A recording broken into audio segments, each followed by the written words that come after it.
आपके पेपर 10 में हेडिंग डाल लो कि हम जो ये पार्ट कर रहे हैं ये हो गया कॉर्पोरेट अकाउंटिंग वाला। इसके अंदर आपके बेसिक ये 5 पार्ट में डिवाइडेड है और हर पार्ट की टोटल आपको पता है कि आपका पेपर 100 मार्क्स का है। 100 में 50 आपका ऑडिट ले जाता है और बाकी के 50 का पेपर ये है आपका कॉर्पोरेट अकाउंटिंग। इसके अंदर 10-10 नंबर के 5 पार्ट है और अब उन 10-10 नंबर में से जो पहला पार्ट है वो अपन आज स्टार्ट करेंगे, जिसके अंदर है आपका कंपनी अकाउंट्स बेसिकली, जिसमें शेयर से रिलेटेड है इशू, रिडम्पशन आ जाएगा, डिबेंचर से रिलेटेड आ जाएगी चीजें। ये सब कुछ मिला के 10 मार्क्स का होगा, जिसके अंदर बाय बैक बोनस सब कुछ आएगा। फिर दूसरे पार्ट में आएंगे कंपनी के फाइनल अकाउंट्स। ये सब चीजें आपको सिलेबस देखा हुआ लगेगा, क्योंकि ऐसा कोई भी बोर्ड नहीं है जिसके अंदर अकाउंट्स मिसिंग हो। एक मौका हो सकता है आपके पास इकोनॉमिक्स ना हो या मैथ्स ना हो, लेकिन अकाउंट सबने की होती है। तो उसमें कंपनी के फाइनल अकाउंट्स थोड़ा सा आपको याद करवाऊं तो हम करते थे ना शेड्यूल 3 वाला जो फॉर्मेट था कंपनी का, बस वही है। उसके बाद में 10 मार्क्स का हो गया आपके कैश फ्लो।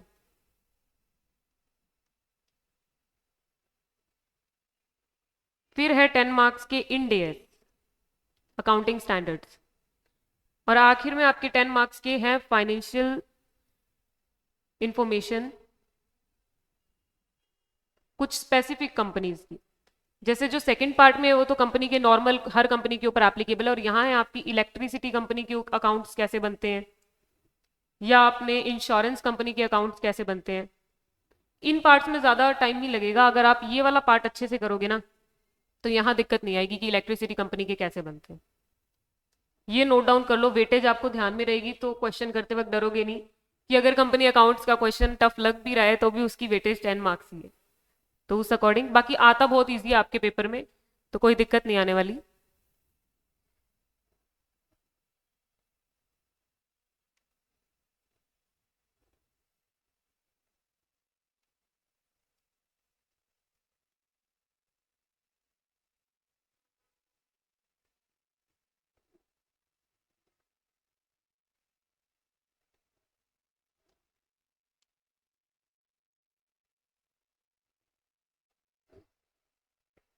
अब आज शुरू करते हैं topic issue of shares. Shares के बारे में सब जानते हैं, पर फिर भी थोड़ा सा क्रक्स बताती हूँ आपको कि जब भी किसी कंपनी को पैसे चाहिए होते हैं पब्लिक से, तो कंपनी क्या करती है, पब्लिक को बोलती है कि आप हमें पैसा दो, आप हमारी कंपनी में इन्वेस्ट करो, हम आपको बदले में हिस्सा दे देंगे, यानी हमारी कंपनी में आपको मालिक बना देंगे, शेयर दे देंगे। वो होता है शेयर। तो शेयर कितनी तरह के हो सकते हैं, उसमें बेसिक आपके सिलेबस में आपको जो पढ़ना है, देखो थ्योरी का इस पेपर में ज्यादा कोई काम है नहीं, क्योंकि आप वेटेज देख रहे हो 10 नंबर का चैप्टर है सारा, इतने इसके अंदर न्यूमेरिकल क्वेश्चन बनते हैं, तो थ्योरी का वैसे काम नहीं है।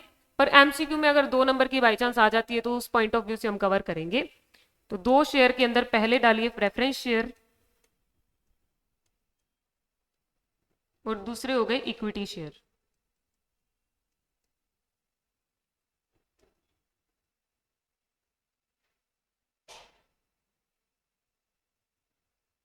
अब प्रेफरेंस शेयर और इक्विटी शेयर अलग अलग होते हैं, तो उनमें ऐसी क्या खास बात है। तो प्रेफरेंस शेयर के पास होता है प्रेफरेंशियल राइट। प्रेफरेंशियल राइट का मतलब है प्रायोरिटी। उनको कुछ जगह पे अपन ऐसे बोला हुआ है कि आपको चीज पहले मिलेगी। वो कौन सा दो केस है जहां पे प्रेफरेंस शेयर को हमने स्पेशल राइट दे रखा है या प्रेफरेंशियल राइट दे रखा है। डिविडेंड के केस में पहला, कि जब भी कंपनी डिविडेंड देगी तो उसके अंदर प्रेफरेंस शेयर को यह अधिकार है कि वो पहले मांग सकते हैं, पहले उनका हक है। और दूसरा, जब कंपनी बंद होने वाली होगी, लिक्विडेट होने वाली होगी, तब जब उनके पैसे वापस करेंगे। जब कंपनी शुरू हुई थी तब उसने पब्लिक से पैसे ले लिए थे, अब कंपनी बंद हो रही है तो पब्लिक को पैसे वापस देगी। तो कैपिटल का रीपेमेंट होता है जब at the event of liquidation, उस टाइम भी प्रेफरेंस शेयर पहले आ जाते हैं कि हमारी पेमेंट पहले करो। ये दो फायदे प्रेफरेंस शेयर के। फिर इक्विटी शेयर कौन से हुए? जिनके पास कोई प्रेफरेंशियल राइट नहीं है, do not have preferential right. Equity share के पास प्रेफरेंशियल राइट नहीं है, लेकिन इनके पास एक स्पेशल राइट है, अगर आप बता सको तो, वोटिंग राइट।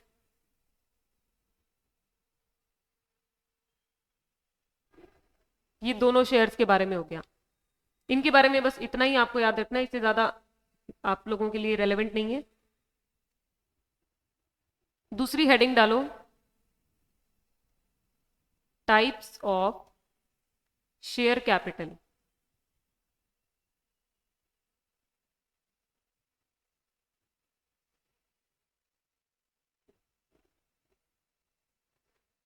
इसके टाइप्स लिखने से पहले एक एग्जाम्पल से सारा समझेंगे। एक कंपनी है Ram limited. Ram limited public को शेयर इशू करना चाहती है, उससे पैसा मंगवाना चाहती है। तो राम लिमिटेड ने क्या किया, उसने परमिशन ली हुई है, राम लिमिटेड ने परमिशन ली है कि वो अभी 10 लाख रुपए तक पब्लिक से मंगवा सकती है। 10 लाख रुपए तक की तो उसको परमिशन मिली है। और उसको कहाँ ऐसा लिख के दिया गया है? कंपनी का मेमोरेंडम ऑफ एसोसिएशन होता है, आपने लॉ में सुना होगा, चार्टर डॉक्यूमेंट होता है कंपनी का, जिसकी कैपिटल क्लॉज के अंदर कंपनी को यह बताया जाता है कि आपको इतनी कैपिटल इशू करने की या रेज करने की परमिशन है। तो राम लिमिटेड को परमिशन तो है 10 लाख रुपए रेज करने की, पर राम लिमिटेड सोच रहा है कि मुझे 10 लाख की तो जरूरत नहीं है, अपन 5 लाख रुपए तक पब्लिक से मंगवा लेते हैं। तो उसने ऑफर किया पब्लिक को कि 5 लाख तक के शेयर हमारे लेना चाहोगे?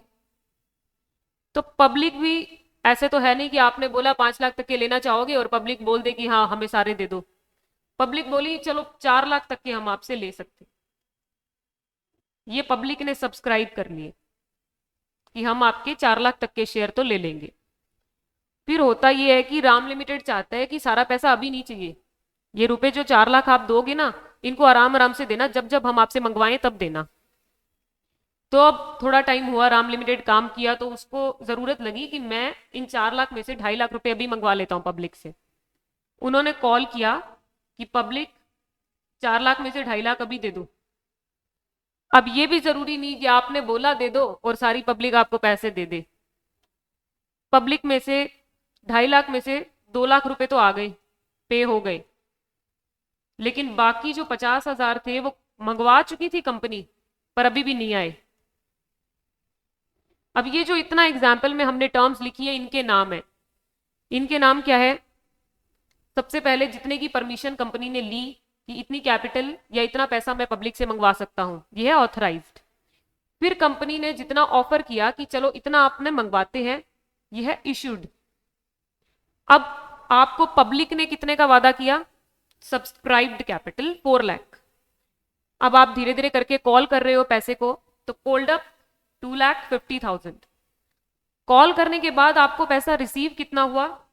2 लाख। ये हो गया पेड अप। और जो नहीं हुआ उसको क्या बोलेंगे? Calls in arrear. ठीक है, ये एग्जाम्पल से आप समझ गए। इन कैपिटल्स के टाइप्स में भी एक एक लाइन लिख लो।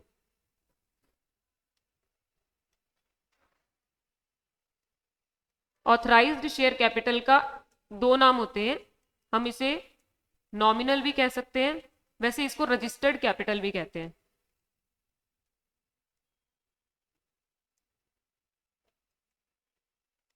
तो ये कौन सी होती है? जिसके लिए परमिशन मिली है, permitted in memorandum of association.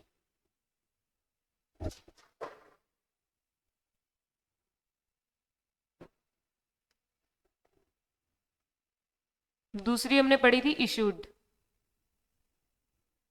Issued मतलब ऑफर्ड टू पब्लिक। आपने ऑफर दिया था ऊपर 5 लाख का, वो है इशूड कैपिटल। थर्ड नंबर पे आई सब्सक्राइब्ड। सब्सक्राइब्ड मतलब application received from public.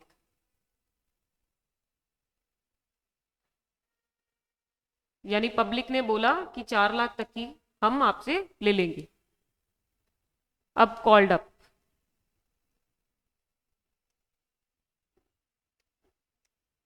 Called by company, और ये किसका पार्ट है? Part of subscribed capital. उसी 4 लाख का हिस्सा था जिसमें से 2.5 लाख मंगवा लिए थे। तो कॉल्ड अप कैपिटल यानी जो अमाउंट कंपनी ने कॉल कर ली। कोई शॉर्ट फॉर्म ना समझ में आए तो उसी वक्त बोलिएगा। फिर पेड अप यानी पेड बाय द पब्लिक। ये तो थी 5 तरह की कैपिटल। अब एक स्पेशल कैपिटल है जिसके बारे में आपको एमसीक्यू के लिए पता होना चाहिए, चांसेस ज्यादा है यहां से आने के। Reserve capital. रिजर्व कैपिटल नाम से पता चल रहा है कि कंपनी ने रिजर्व करके रखी हुई है, अभी हम कॉल नहीं करेंगे। और ये जब हम पे मुसीबत आएगी, कंपनी पे मुसीबत कब आती है? जब कंपनी बंद होने की तादाद पे आ जाती है। यानी रिजर्व कैपिटल वो कैपिटल है जो कंपनी ने अभी तक कॉल नहीं की है। Uncalled capital that is to be called, कब मंगवाएगी company? In the event of liquidation या वाइंडिंग अप, जब बंद होने वाली होगी। ये कंपनी ने जितनी भी परमिशन ली हुई है उसमें से इसको बचा के रखा है कि ये वाली कैपिटल जब बंद होने वाले होंगे तब मंगवाएंगे, ताकि जो बाकी के खर्चे हैं वो निकल जाए।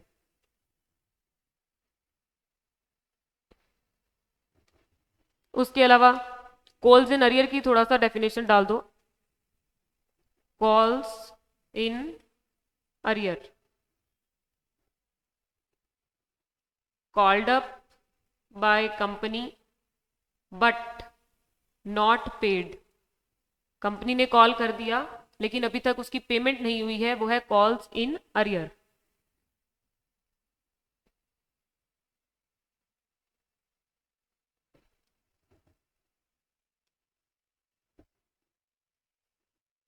अब नेक्स्ट टॉपिक के अंदर लिख लिया आप लोगों ने? ये लिख लो आप, हो जाए तो बताना।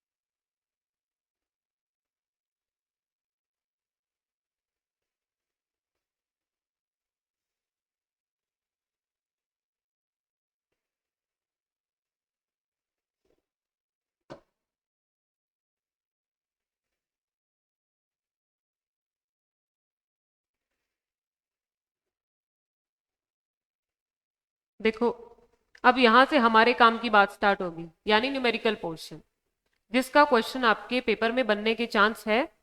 तो जब भी कंपनी शेयर इशू करती है तो कंपनी के पास दो ऑप्शन है।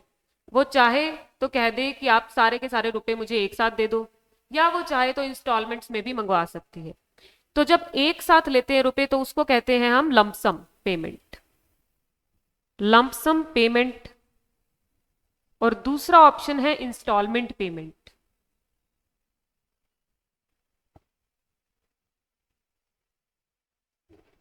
अब इसके अंदर एक एग्जाम्पल लेते हुए फिर एंट्रीज करेंगे तो आपको इजी रहेगा।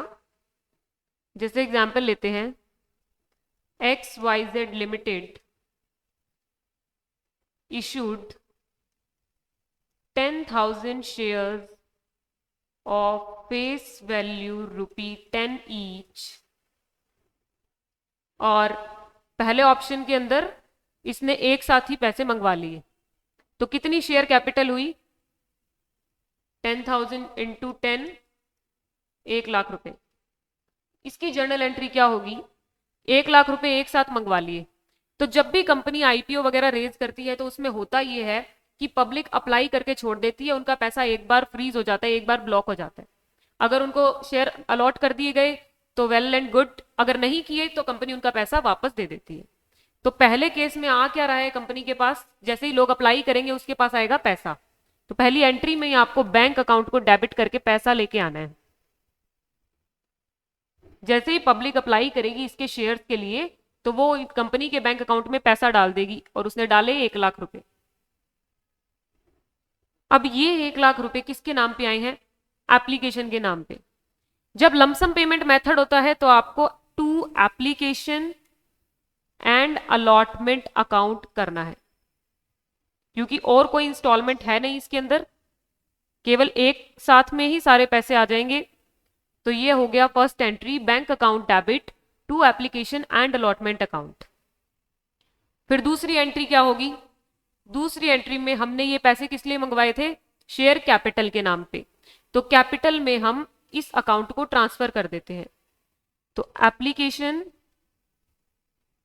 And allotment account debit to share capital. ये सबसे इजी मेथड है, इसके अंदर कुछ नहीं करना, केवल 2 एंट्री से सारा शेयर इशू हो जाता है और आपके पास पैसे भी आ गए, कैपिटल में ट्रांसफर भी हो गए। और इसका क्वेश्चन आपको एग्जाम में नहीं मिलेगा। अब इंस्टॉलमेंट पेमेंट मेथड जिसका क्वेश्चन एग्जाम में आता है तो उसका एग्जाम्पल डेवलप करते हैं। यहां पे 10 रुपीज के अकॉर्डिंग 10,000 शेयर इशू किए, और हम मानते हैं कि कंपनी ने बोला एप्लीकेशन के टाइम आप 2 रुपीज पे कर देना, अलॉटमेंट के टाइम 3, फिर एक फर्स्ट कॉल या final call, first and final call पे आप पे कर देना 5 रुपीज। एप्लीकेशन देन अलॉटमेंट, उसके बाद कॉल्स। कॉल्स एक भी हो सकती है, ज्यादा से ज्यादा आपके क्वेश्चन में 2 होगी, उससे ज्यादा का आपको क्वेश्चन नहीं मिलेगा। तो अब हम तीनों इंस्टॉलमेंट्स की एंट्री करेंगे। तो मुझे पहली एंट्री का आइडिया दो, लमसम पेमेंट के मेथड के अकॉर्डिंग ही बनेगी पहली एंट्री। सबसे पहले क्या होता है, शेयर्स के रिस्पेक्ट में बैंक अकाउंट डेबिट होगा क्योंकि कंपनी के पास पैसे आएंगे। बैंक अकाउंट डेबिट टू, अब यहां आप दोनों वर्ड नहीं यूज कर सकते, यहां केवल एप्लीकेशन, क्योंकि अलॉटमेंट अलग है, कॉल अलग है। तो to share application account, 10,000 shares है, एप्लीकेशन कितने रुपीज की है? 2 रुपीज।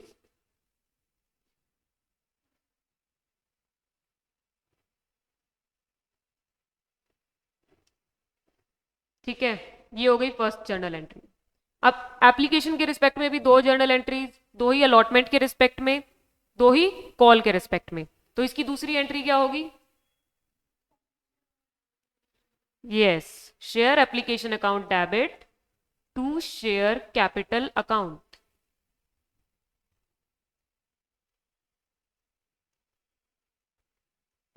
$20,000 एंड 20,000। अब करेंगे अलॉटमेंट की एंट्रीज। अब ये बताओ कि अब बैंक वाली एंट्री पहले आएगी या नहीं आएगी? अब नहीं आएगी, क्योंकि अब कंपनी को ही हर बार मंगवाना पड़ेगा पैसा, अब पब्लिक अपनी तरफ से नहीं देगी। तो अब आपको पहले कॉल करना पड़ेगा। कॉल कैसे करते हैं कि अलॉटमेंट दो, share allotment account debit to share capital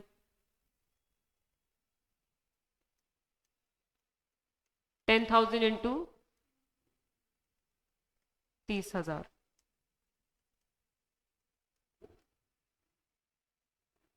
अब आ जाएगी, क्योंकि कंपनी ने मंगवा लिया तो अब बैंक में पैसे भी आ जाएंगे। Bank account debit to share allotment account.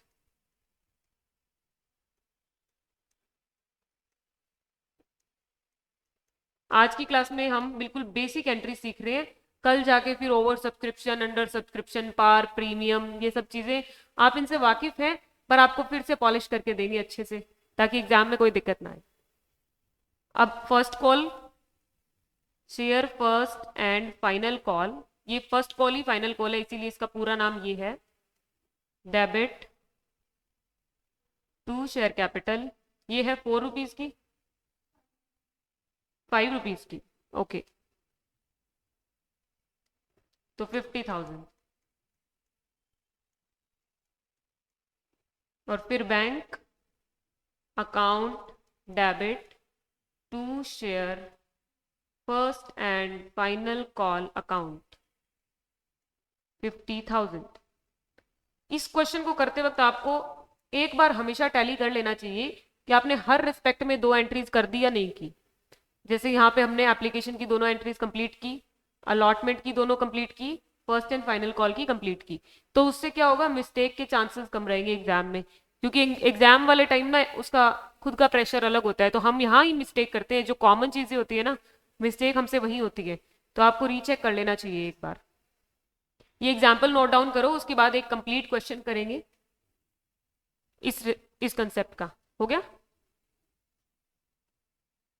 अब जैसे आपको एग्जाम में प्रेजेंटेशन करनी है उस अकॉर्डिंग करना है, तो अगर आपके पास स्केल है तो स्केल निकालो, अदरवाइज आप कल से रखना अपने साथ। पहले क्वेश्चन फ्रेम करते हैं। Shyam limited issued 50,000 shares of ₹10 each, payable ₹3 on application,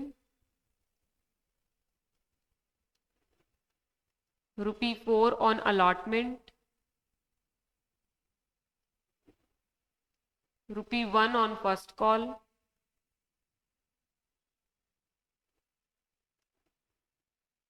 ₹2 on second call, second and final call।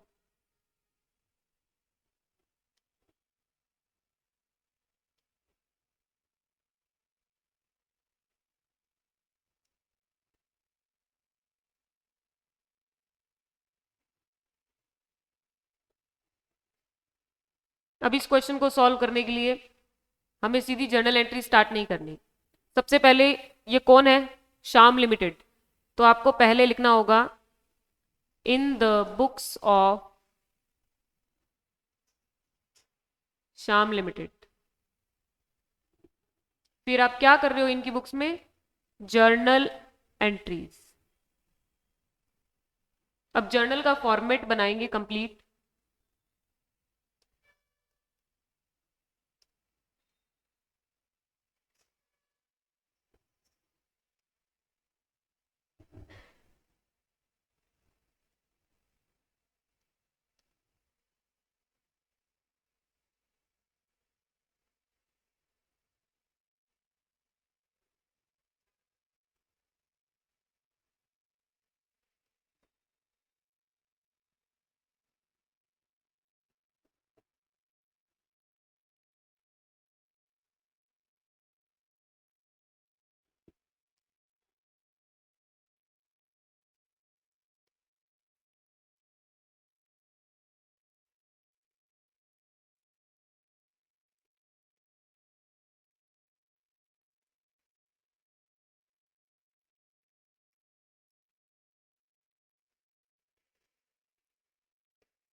Particulars वाला कॉलम थोड़ा सा बड़ा छोड़ना, क्योंकि जब हम उसके अंदर लिखते हैं ना सेकंड एंड फाइनल कॉल, तो वो चीज कंजस्टेड नहीं होनी चाहिए।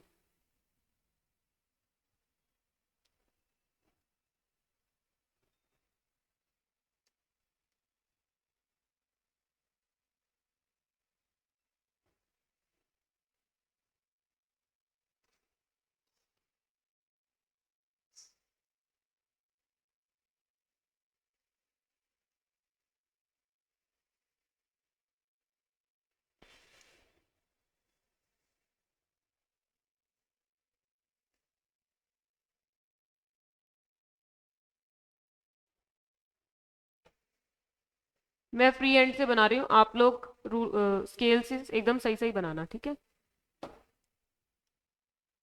Date, particular, debit, credit. तो अब जर्नल एंट्रीज बताओ, साथ साथ बताओगे तो आप बोर नहीं होगे। पहली एंट्री बताओ, डेट भी लिख लेते हैं अपन। एप्लीकेशन मंगवाई है 1 अप्रैल 2024 को, अलॉटमेंट मंगवा रहा है 1 अगस्त, उसके बाद में फर्स्ट कॉल दिसंबर में, और ये आ गया नेक्स्ट ईयर में मार्च,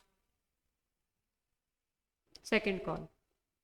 तो पहले डेट में लिखेंगे 2024 April 01, एप्लीकेशन की एंट्री करते हैं।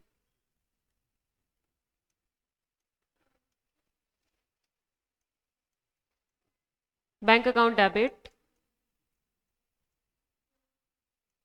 To share application.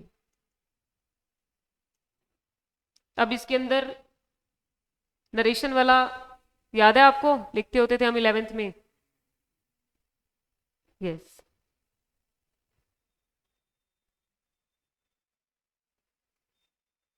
यहाँ पे आप बीइंग नहीं भी यूज करेंगे तो भी चलता है। एप्लीकेशन रिसीव्ड, नरेशन के कभी मार्क्स नहीं कटते, आपकी लैंग्वेज कुछ भी हो, पर अगर होती है तो ऐसा बेनिफिट रहता है एग्जामिनर को, रहता है कि कंप्लीट मार्क्स दे, फिर वो आपका एक भी नंबर नहीं, 10 में से एक भी नंबर नहीं काट सकता। अगर आपको क्वेश्चन देखते ही एग्जाम में ऐसा लगे कि ये क्वेश्चन मेरा परफेक्ट सही होने वाला है, तो उसको प्रेजेंट भी ऐसे करो कि फिर एक नंबर भी ना काटे वहां पे। थोड़ा सा टाइम एक्स्ट्रा लगता है, लेकिन हम जल्दबाजी के चक्कर में वो भी गलत कर देते हैं, दूसरा भी गलत कर देते हैं। इसलिए एप्लीकेशन रिसीव्ड फॉर 50,000 शेयर्स, और कितने रुपए के हिसाब से मिली है, ₹3 per share.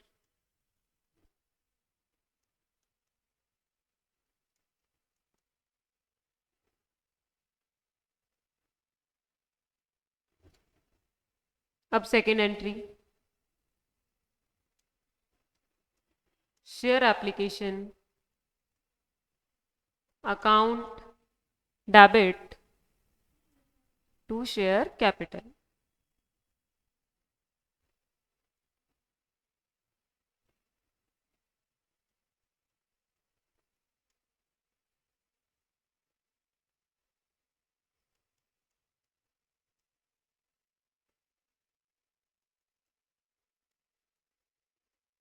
Same amount 1,50,000।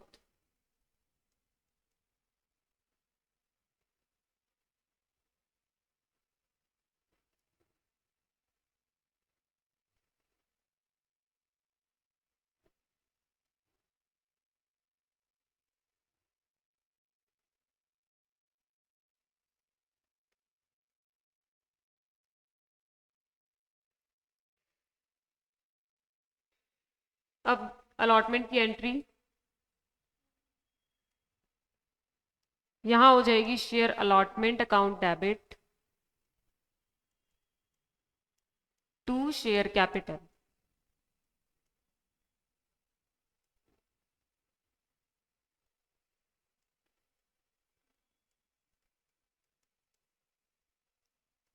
Eight the rate कितना, 4, ₹4 पर शेयर। तो amount, yes, 2 lakh.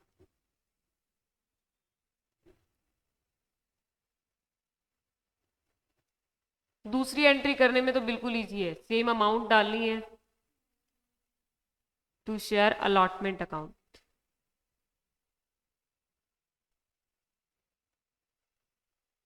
Allotment received at the rate ₹4 per share on 50,000 shares. जरूरी नहीं इतनी बड़ी बड़ी नरेशन लिखो, बस छोटा छोटा कुछ डाल के आना।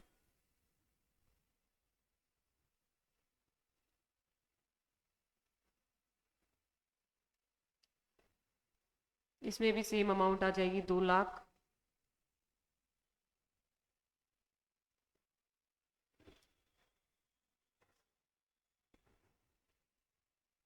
Share first call account debit, इनकी डेट्स भी लिखते हैं। अलॉटमेंट की क्या डेट थी, August 1।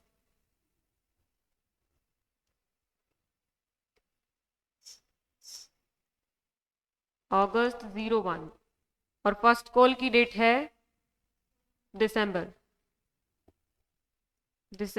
01। फर्स्ट कॉल की एंट्री हो जाएगी share first call account debit to share capital account.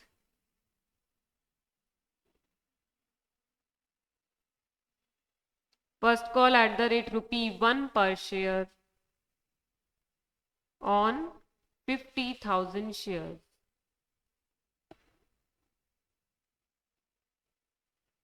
Amount में 50,000।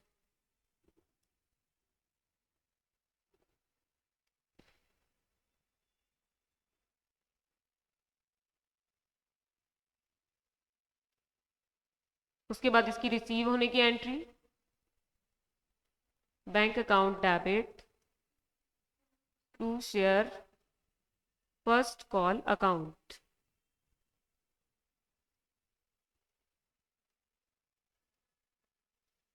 Eight the rate ₹1 per share on 50,000 shares.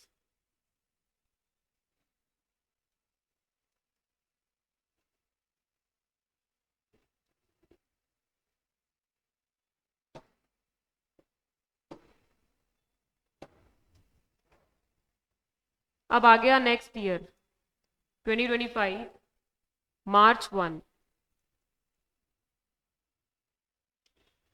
यहां लिखो second and final call share second and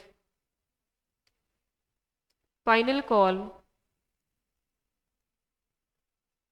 account debit to share capital account. ये है at the rate ₹2। Second call at the rate ₹2 per share on 50,000 share 1 lakh.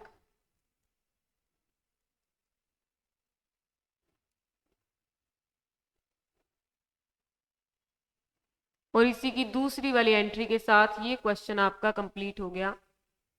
बिल्कुल basic level का question.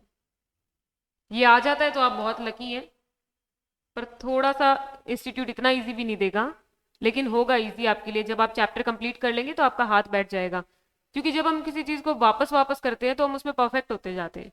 यही चीज आपने 12th में की, फाउंडेशन में भी की होगी, उसके बाद अब करेंगे तो कोई दिक्कत नहीं आएगी। Bank account debit to share second and final call 1 lakh.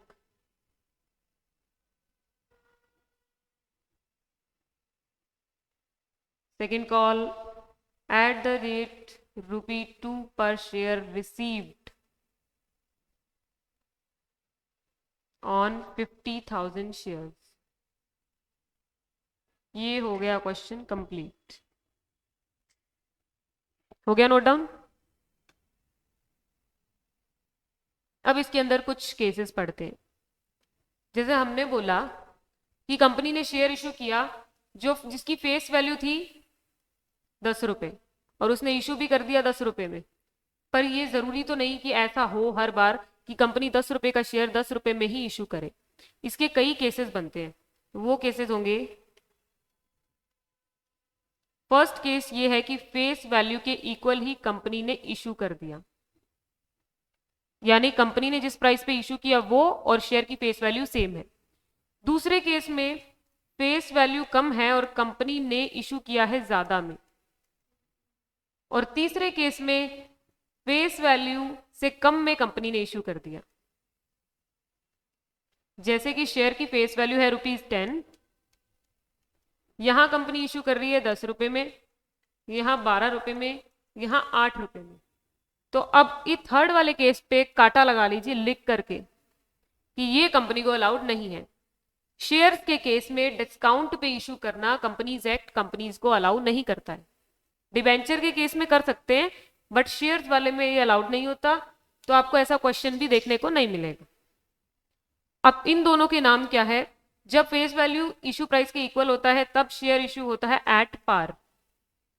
और दूसरे केस में जब ज्यादा में इशू कर रहा है तो वो है एट प्रीमियम।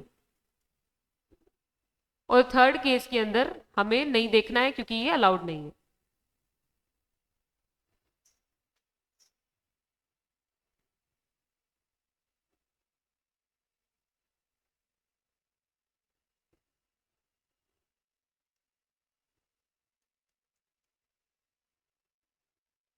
ये था पहली तरह के केस।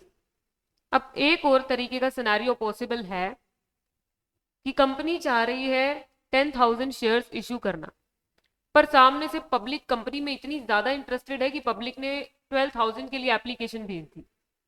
यानी कि कंपनी ने इशू तो किए थे, ऑफर किए थे 10,000 शेयर्स, पर सामने से उनको एप्लीकेशन कितने के लिए मिली? Application received for 12,000 shares. ये केस पॉसिबल है। दूसरा पॉसिबल है कि कंपनी ने 10,000 के लिए ऑफर किया और इतनी ही एप्लीकेशन रिसीव हुई। और तीसरा पॉसिबल ये है कि कंपनी ने आपको ऑफर कर रहे हैं 10,000, लेकिन पब्लिक इंटरेस्टेड नहीं है उस कंपनी में, केवल 8,000 के लिए एप्लीकेशन मिली है। तो इन तीनों के जो नेम्स है वो लिखेंगे। फर्स्ट केस के अंदर हो रहा है ओवर सब्सक्रिप्शन,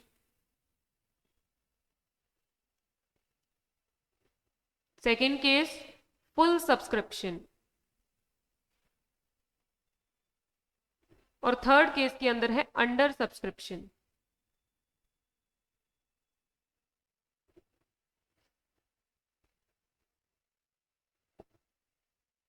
अब हमने ऊपर जो जर्नल एंट्रीज देखी उसके अंदर कंपनी शेयर इशू कर रही है, उसके बदले में पैसा मंगवा रही है, यानी वो है issue of shares for cash. जबकि दूसरे कई केसेस होते हैं जहां पे कंपनी शेयर दे देती है पर बदले में पैसा नहीं लेती। वो केस लिखो थर्ड वाला।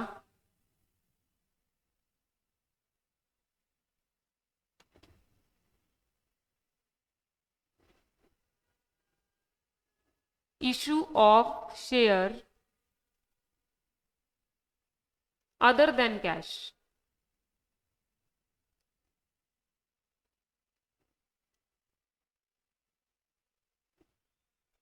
अब ये कौन सा केस हो सकता है?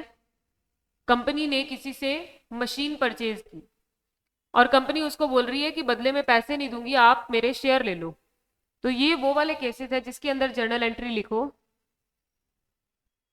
बस आज के बेसिक टॉपिक्स के लिए ये लास्ट है, कल थोड़ा सा एडवांस करके क्वेश्चन स्टार्ट कर देंगे।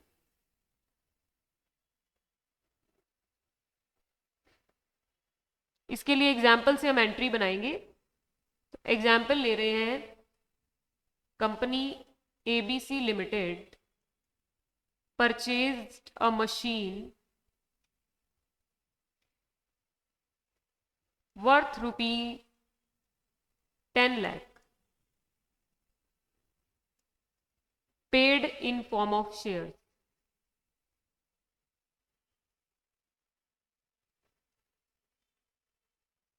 कितने शेयर दे दिए उसने? 1 लाख शेयर दे दिए बदले में, और एक शेयर की वैल्यू थी 10 रुपीज। हो गए ना पूरे 10 लाख रुपए। ठीक है, अब इसकी जर्नल एंट्री देखो। अब इसमें हमारे पास पहले क्या हो रहा है, कंपनी मशीन परचेज कर रही है, तो मशीन आ गई कंपनी के पास, जर्नल एंट्री में आ जाएगी मशीन अकाउंट डेबिट। अब क्योंकि कंपनी ने पैसे नहीं दिए, तो जब भी हम कोई चीज उधार पे लेते हैं तो टू में क्या कर देते हैं? वेंडर या क्रेडिटर का नाम। तो to vendor account 10 lakh.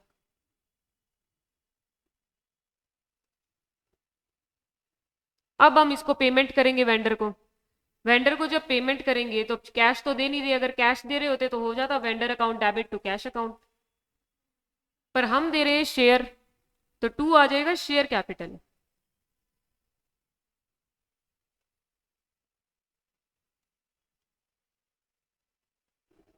$10 lakhs।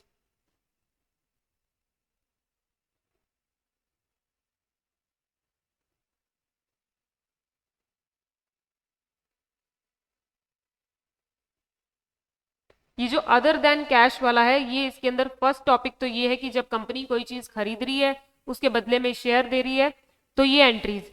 कई बार कंपनी अपने प्रमोटर्स को शेयर देती है। प्रमोटर्स कौन? जिन्होंने कंपनी को खड़ा किया है, उनको दे देती है कि आपने कंपनी बनाई है, कुछ शेयर्स आपके लिए। तो उस केस में जर्नल एंट्री क्या होती है? Offer to promoters. तब आपकी जर्नल एंट्री आ जाएगी goodwill account debit to share capital.